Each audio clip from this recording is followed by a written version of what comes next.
Фотографијата на која е внукот на Благоја Жежовски, снимена уште во 1929 година, авторката Моника Мотеска успева да ја осовремени и да направи нова приказна, но во која повторно е прикажано детството и се она што со себе го носи.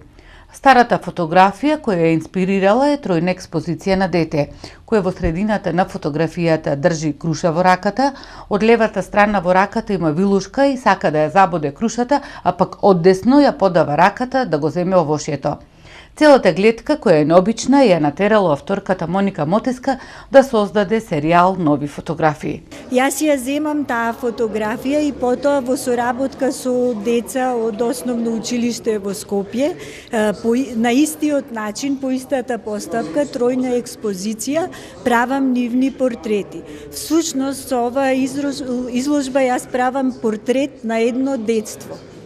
И сакам да во суштина да го прикажам детството, кое што во суштина, во основа е невино, девствено, полно со радост, што ќе забележите од самите фотографии. Со тематската изложба Документ дете од 15 фотографии, која е дел од документарниот проект Поинаков поглед, сограѓанката Моника Мотеска се представува пред прилепчани пред кои чувствува голема одговорност. Многу голема е одговорноста кога настапуваш во својот роден град и пред своите соиграѓани. Мислам дека сега се чувствувам највозбудено и имам најголема одговорност пред нив, најдобро да се представам. Инаку Моника Мотеска пред 10 дена во мала станица во Скопје, заедно со Роберт Јанкуловски, ја реализирала фото-видео инсталацијата Преживеани спомени, која е дел од проектот Фотографијата, сведок или жртва.